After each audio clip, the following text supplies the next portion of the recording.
Welcome. Today we're going to be exploring a film that's really more than just a film. It's Steven Spielberg's 1993 epic historical drama, Schindler's List. Mm.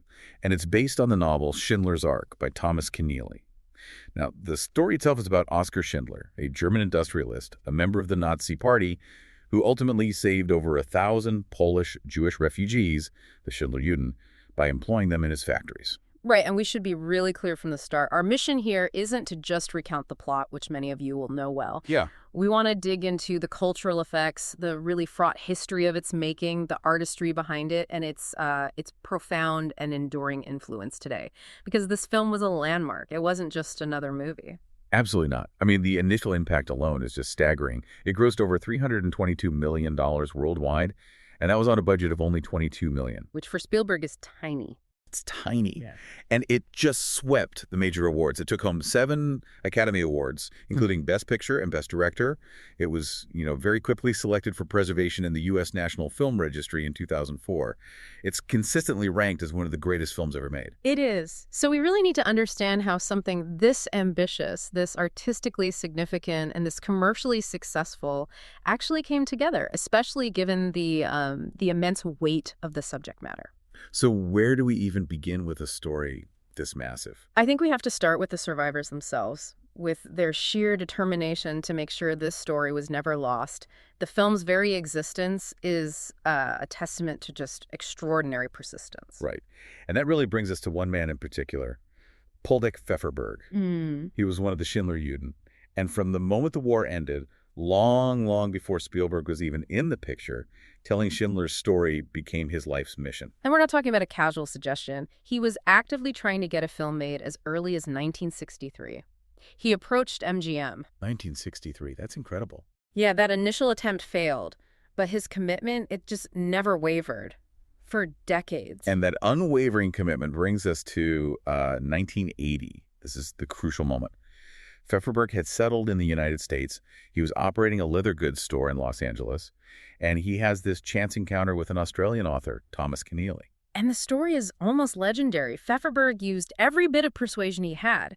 He apparently showed Keneally these 2 massive suitcases just full of documentation he'd collected about Schindler. And Keneally, supposedly asked him, "Did you ever think of having it done as a book?" Pfefferberg's persistence paid off. He gave Keneally all the materials, and that directly led to the publication of the historical novel Schindler's Ark, just 2 years later in 1982. Right, and Pfefferberg is actually credited in the film's closing credits as a consultant under the name Leopold Page. It's just this amazing chain reaction that started with one man who felt an absolute obligation to history. So the book gets published, and it's a book review of Schindler's Ark that lands on Steven Spielberg's desk. It was sent to him by Sid Sheinberg, who was the president of MCA Universal. And Spielberg read it and was, by all accounts, immediately floored. He said he was drawn to the paradoxical nature of the character. He spent years, really, trying to understand what would compel a man like Oskar Schindler, a German, a Nazi Party member, a war profiteer. What would make him suddenly risk everything, his fortune, his freedom, his life, to save his Jewish workers? And that question leads us to one of the most critical parts of this whole story. Spielberg's decade of profound hesitation. A whole decade. Universal bought the rights very quickly, but when Spielberg first met Pfefferberg in 1983, he told him straight up, he said he wouldn't start filming for 10 years. And that delay is so revealing, isn't it? It's deeply revealing. He said he didn't feel mature enough to tackle the Holocaust. I mean, think about it. At that point, he was known for these high-concept blockbusters. Right. E.T., Jaws, Raiders of the Lost Ark. Exactly. Adventure films, science fiction, escapism. The emotional, the historical, the ethical weight of this story was something he just didn't feel ready to handle, especially given his own identity. He had to grapple with how to present this mass tragedy to a mass audience without, sensationalizing it. And because of that internal conflict, he actually tried to pass the project to several other major directors. This created a really unique chapter in Hollywood history. He offered it first to Roman Polanski, who refused, and for a very understandable reason. Deeply personal reasons. Polanski's mother was killed at Auschwitz, and he himself had survived the Krakow ghetto. The location, the subject matter, it was just too raw, too personal for him to approach as a director at that time. He would, of course, go on to direct his own incredible Holocaust drama, The Pianist, in 2002. But the timing was everything. Spielberg also approached Sidney Pollack and, crucially, Martin Scorsese. And Scorsese was actually attached to direct in 1988. It was widely known this was going to be his project. But then Spielberg started having serious second thoughts. He later said he worried he was giving away a chance to do something for my children and family about the Holocaust. He felt a personal obligation mounting. And this is where that classic Hollywood horse trading comes in. It's a fantastic story. To get the project back from Scorsese, Spielberg offered him the chance to direct the 1991 remake of Cape Fear, which was a very high-profile thriller set to star Robert De Niro. He essentially traded Cape Fear for Schindler's List. And that negotiation alone tells you everything about the studio's perception at the time. They were trading a guaranteed, profitable, violent thriller for a potentially draining black and white art house film about genocide. It was a massive risk assessment disguised as a creative swap. It was. And Scorsese himself later said that while his version might have been good, it would never have been the hit that it became.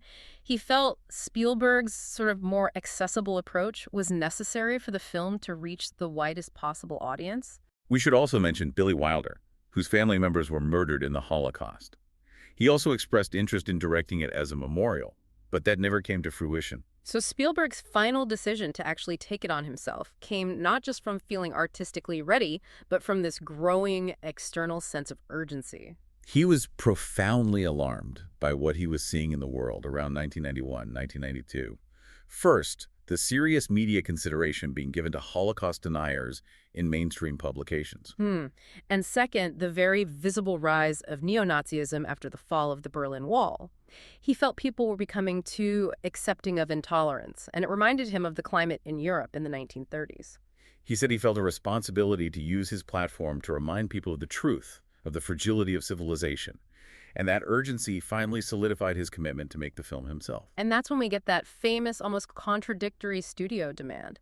Sid Sheinberg, though he supported the film's message, he only greenlit Schindler's List on one condition. That Spielberg make Jurassic Park first.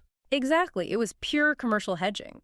Spielberg said that Sheinberg believed that once he directed Schindler's List, he wouldn't be able to do Jurassic Park. Meaning the emotional depth required for the Holocaust film would just fundamentally change him as a filmmaker. Yeah, that it would change his creative priorities, maybe turn him away from blockbusters entirely. And so the film was assigned that incredibly small budget, $22 million, because the industry just widely believed that Holocaust films were niche and unprofitable. And Spielberg himself added to this by foregoing a salary. He famously called any potential profit blood money that he couldn't accept. He genuinely expected it to be a commercial failure. Which, again, makes its eventual $322 million global box office just a staggering anomaly. So he's committed. But the book provided the foundation. The screenplay itself still needed intense shaping. It did. Thomas Keneally's initial adaptation was deemed far too broad. It was 220 pages long and focused very heavily on Schindler's many romantic relationships. So Steven Zaillian was the screenwriter who ultimately shaped the film we know today. When Spielberg reclaimed the project, Zaillian's draft was only 115 pages, which was too short for the epic scale Spielberg envisioned. So Spielberg pushed him. He pushed him to extend it to a nearly 3-hour, 195-page behemoth. And the focus shifted dramatically. There was more concentration on the Jewish characters. And crucially, they made sure that Schindler's transformation from profiteer to rescuer was gradual and ambiguous. It wasn't some sudden, unbelievable religious epiphany. That ambiguity is central. Zaillian never gives Schindler one single moment where he decides to be good. His motivation remains complex. It evolves from, pride in his clever scheme to this deep moral necessity. And Spielberg specifically insisted on extending the sequence that depicts the liquidation of the Krakow ghetto. He said he felt very strongly that the sequence had to be almost unwatchable. He wanted to force the viewer to confront the inhumanity directly, and that deliberate choice really defines the film's brutal, unsparing style. Which brings us perfectly to the performers chosen to convey all of this. Right. The casting process for the three central figures was exhaustive and incredibly deliberate. For the role of Oskar Schindler, Spielberg saw Liam Neeson perform in Anna Christie on Broadway. And at the time, major stars like Kevin Costner and Mel Gibson had expressed interest. Actors who brought with them guaranteed box office success. But Spielberg consciously sought a relatively unknown actor. And that rationale was so critical to the film's success. Spielberg wanted to prevent the character of Schindler from being, as he put it, overpowered by movie star baggage. He needed the audience to see the historical Schindler, not a celebrity persona pretending to be him. Neeson prepared meticulously. Spielberg had compared Schindler's charisma to that of the Time Warner CEO Steve Ross, so Neeson studied film clips of Ross. More importantly, he got and studied an audio tape of the real Schindler speaking to learn his precise intonation and pitch. And he also adopted this critical psychological framework for his performance. He believed Schindler genuinely enjoyed the intellectual game of outsmarting the Nazis, of using their own corruption and their own rules against them. Which allowed the character to remain morally gray and calculating, even as his intentions shifted toward altruism. Then there is the film's terrifying, indelible antagonist, the SS officer Amon Goeth, played by Ralph Fiennes. An unforgettable performance. Absolutely. Fiennes was cast after Spielberg watched him in a couple of previous films, and the director gave this chilling assessment that he saw sexual evil in Fiennes' audition. A quality defined by these moments of sudden, random kindness that would instantly run cold, making the cruelty just entirely unpredictable. And Fiennes committed so deeply to the historical figure. He put on 28 pounds for the role to match Goeth's physique. He watched historic newsreels and, most importantly, he consulted with Holocaust survivors who actually knew the real Goeth. The performance was so visceral, so accurate, that one of the survivors, Mila Pfefferberg, Poldek's wife, met Fiennes in full SS costume on set and reportedly trembled with fear. Just the resemblance. The immediate and profound resemblance to the actual monster she knew. It's also worth noting there's some fascinating medical commentary. Some doctors studied the characterization and described the film's portrayal of Goeth as a perfect depiction of a classic psychopath. So it underlines this deliberate effort to portray not just military cruelty, but this profound psychological and antisocial dysfunction, a man whose evil was just casual and inherent. And we have to maintain sympathy for those he brutalized daily, particularly his Jewish maid, Helen Hirsch, whose terror was just constant and palpable throughout the film. Shifting now to the film's moral and intellectual anchor, Ben Kingsley as Itzhak Stern, Schindler's Jewish accountant. Kingsley brought enormous gravitas to the role, but it's crucial for you to know that Stern is actually a composite character. He's not just one person. No. He combines the historical accountant Stern with Abraham Benkir, who is the factory manager, and Metek Pemper, who is Goeth's personal secretary.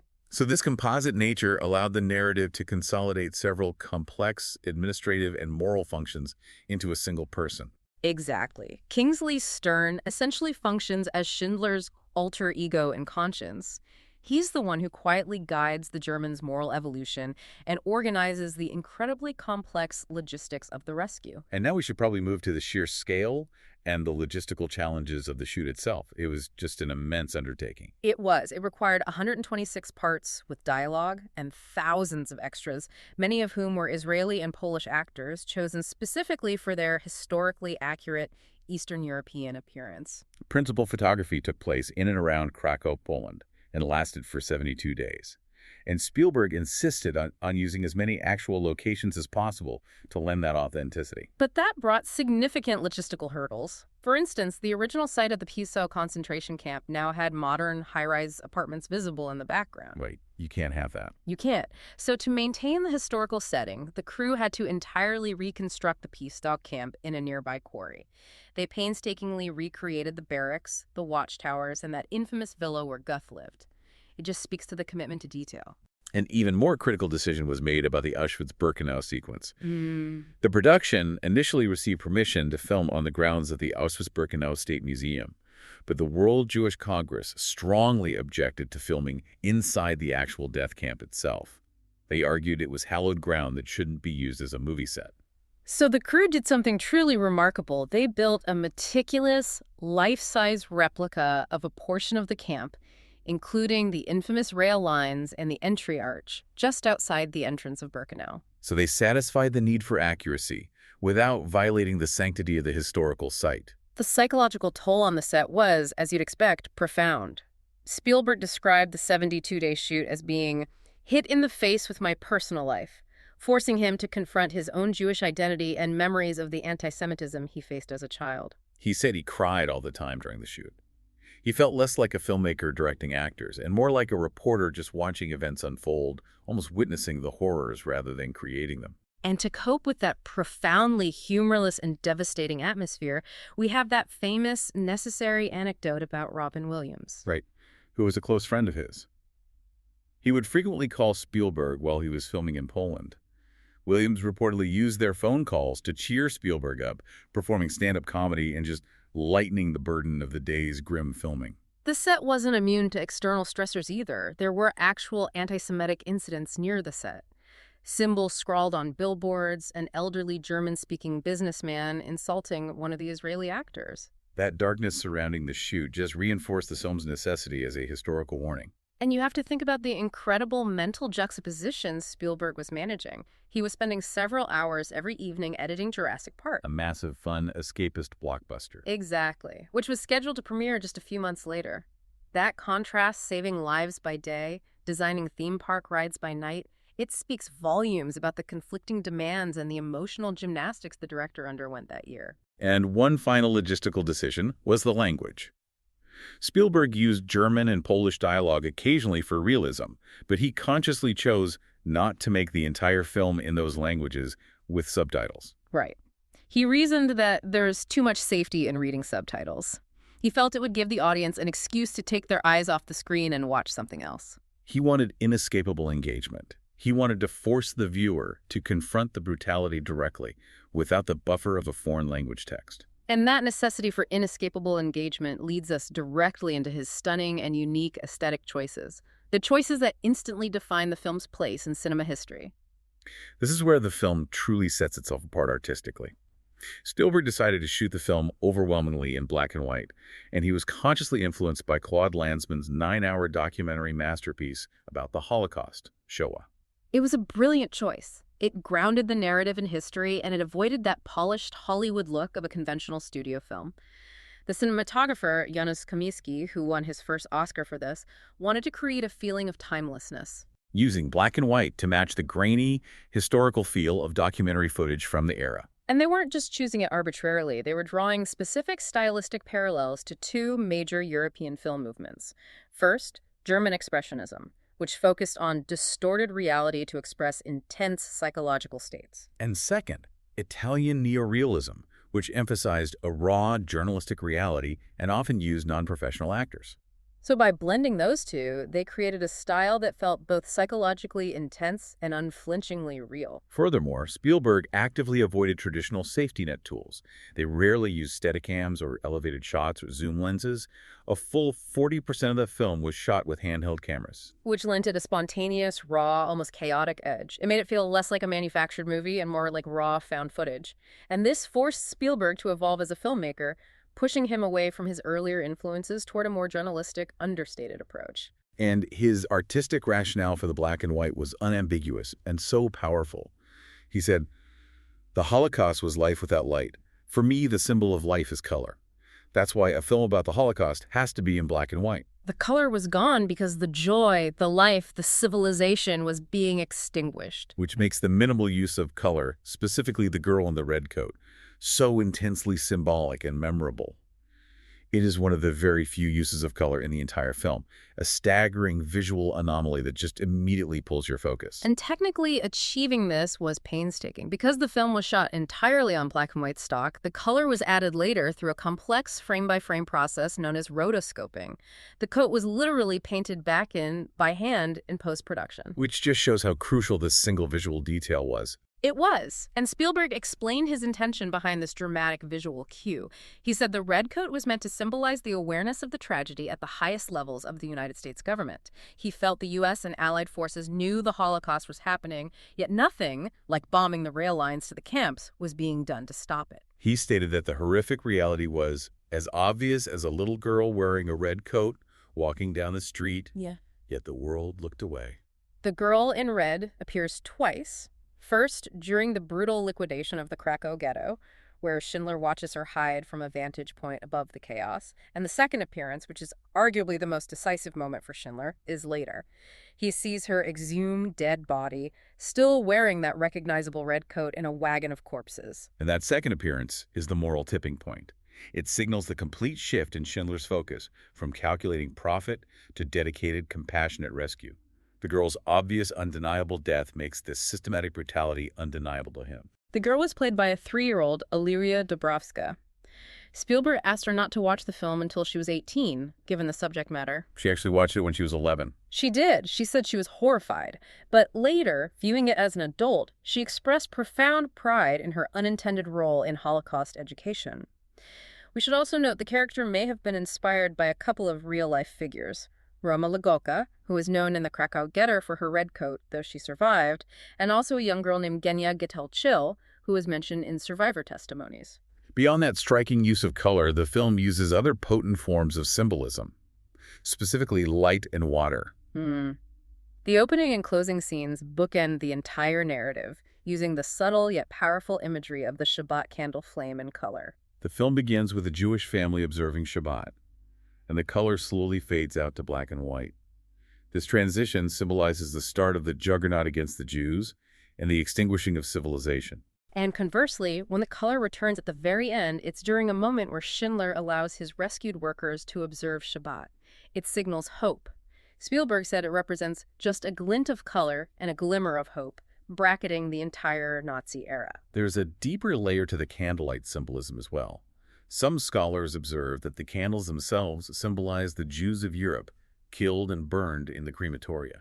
And there's also the fact that traditionally the woman of the house lights the Sabbath candles. Here, it's men performing the ritual. This shift demonstrates not only the societal subjugation of Jewish women, but also the subjugated position of Jewish men relative to Aryan power figures like Goethe and Schindler. Water, too, carries this profound theme of deliverance and salvation. You see it in that deeply touching scene where Schindler arranges for a train of victims to be hosed down with freezing water to cool them. It's a small, immediate rescue. But most critically, water is the symbol of salvation in that devastating sequence at Auschwitz-Birkenau. The women, mistakenly redirected to the death camp, are herded into a chamber.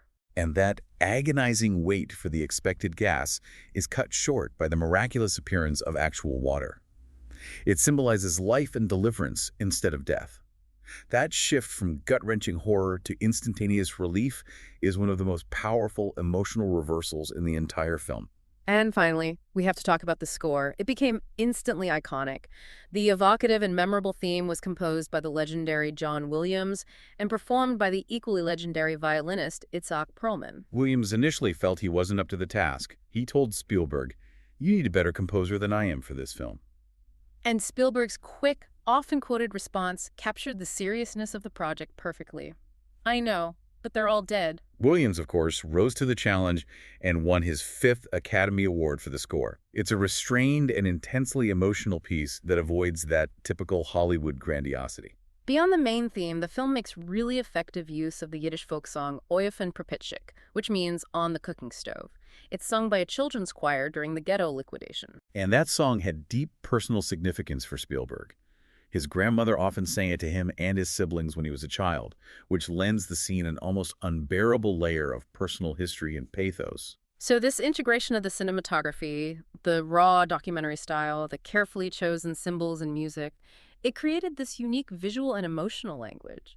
And it resulted in an extraordinary, unified global reaction that very few films ever achieve. It was met with overwhelming critical and public acclaim almost immediately. Roger Ebert called it Spielberg's best film, brilliantly acted, written, directed, and seen. Critics like Terence Rafferty admired the film's narrative boldness, visual audacity, and emotional directness. He famously called the shower scene at Auschwitz the most terrifying sequence ever filmed, which just shows how deeply the audience was affected by that moment of false fear and actual salvation. And the film's reach extended so far beyond cinema. President Bill Clinton and Oprah Winfrey urged Americans to see it. World leaders across many countries viewed it, often meeting personally with Spielberg to discuss its implications. And crucially, its success prompted this widespread and intense national discussion in Germany about historical culpability, about why the vast majority of Germans did not do more to help during the Holocaust. The sheer volume of awards and recognition speaks to its status. 7 Oscars, 7 BAFTAs, 3 Golden Globes.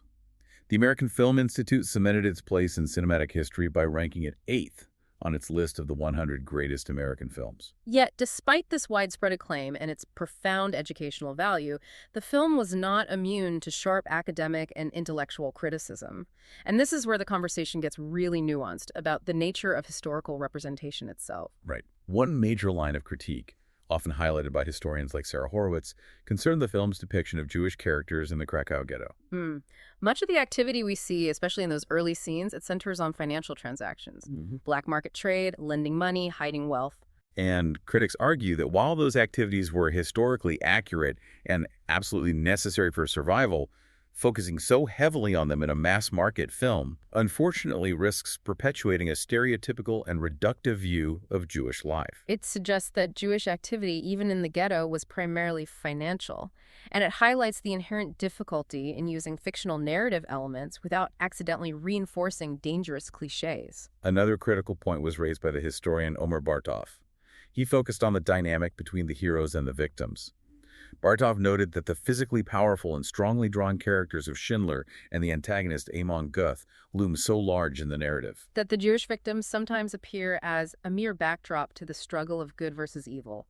They're often depicted as small, scurrying, frightened figures which can reduce their agency and their depth. And this issue of agency and the focus on the rescuer, the story of success, that's what drove the most contentious debates among other major filmmakers and chroniclers of the Holocaust.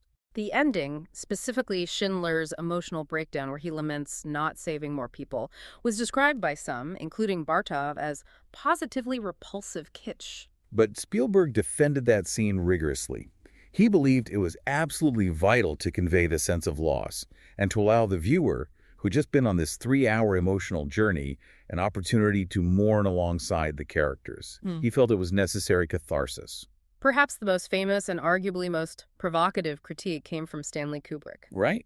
Who had abandoned his own long-planned Holocaust project, Aryan Papers, after Schindler's List was released.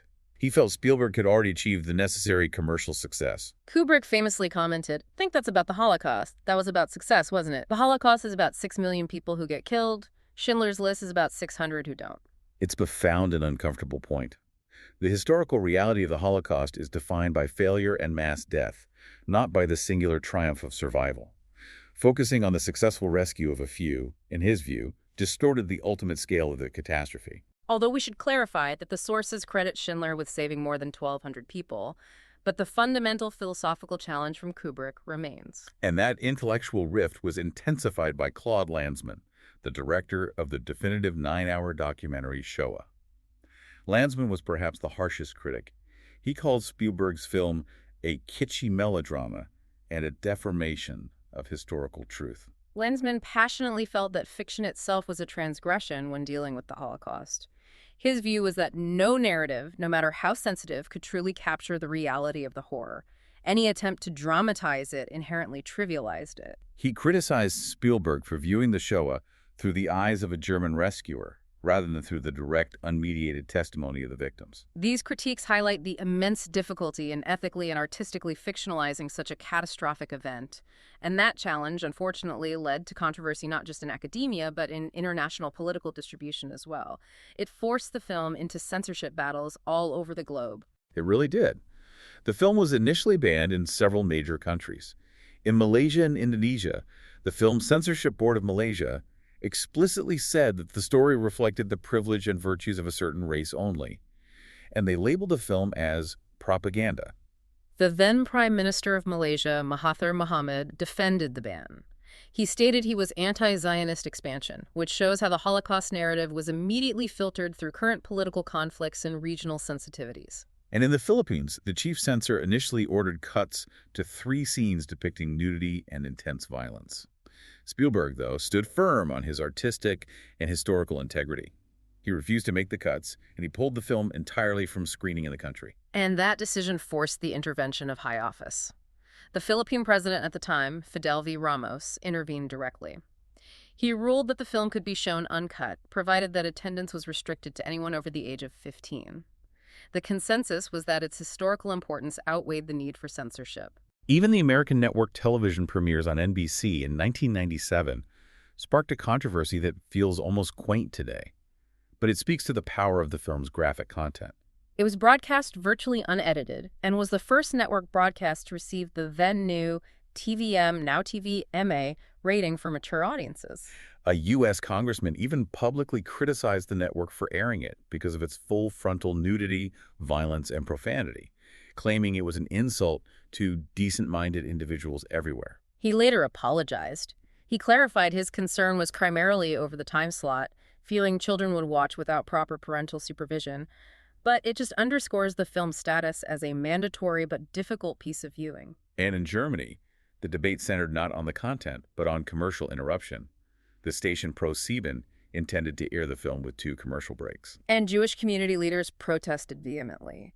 The head of the Central Council of Jews in Germany stated it was problematic to interrupt such a movie by commercials because it would trivialize the history. The compromise they reached reflected the film's recognized status as a historical mandate.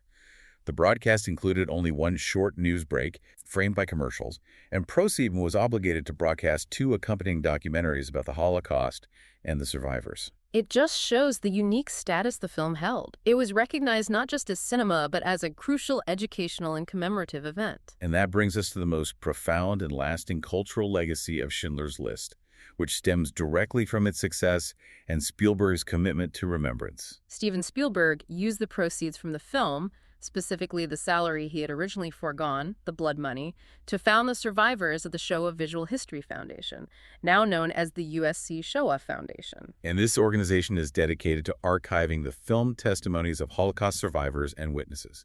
It's an enormous, irreplaceable effort. To date, the foundation has collected nearly 56,000 video testimonies in 41 languages and 63 countries.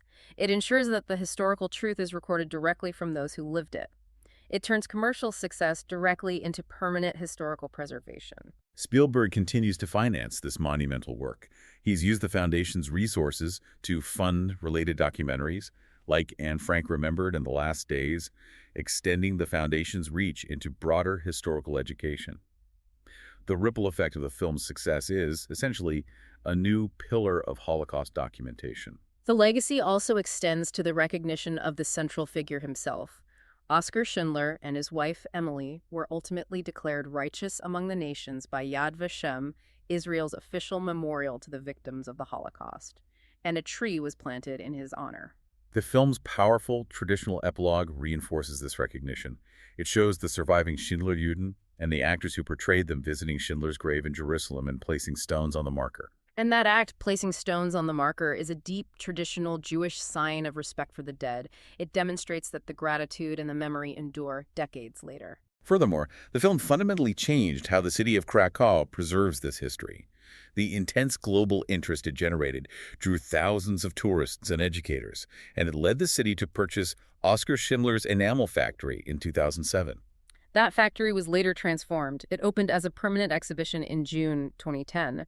And it's not a museum about the movie, it's a history museum dedicated to telling the story of the German occupation of the city from 1939 to 1945, using Schindler's factory as the central physical anchor for that narrative. And this commitment to physical memory continues to evolve. A portion of Schindler's Brunlitz factory, which is in what is now the Czech Republic, where the surviving Jewish workers were transferred near the end of the war, is scheduled to open as the Museum of Survivors in May 2025. This continuous development of sites of memory just emphasizes the long-term, lasting application of the knowledge that the film helped make universal. So what does this all mean for us? We've looked far beyond the plot.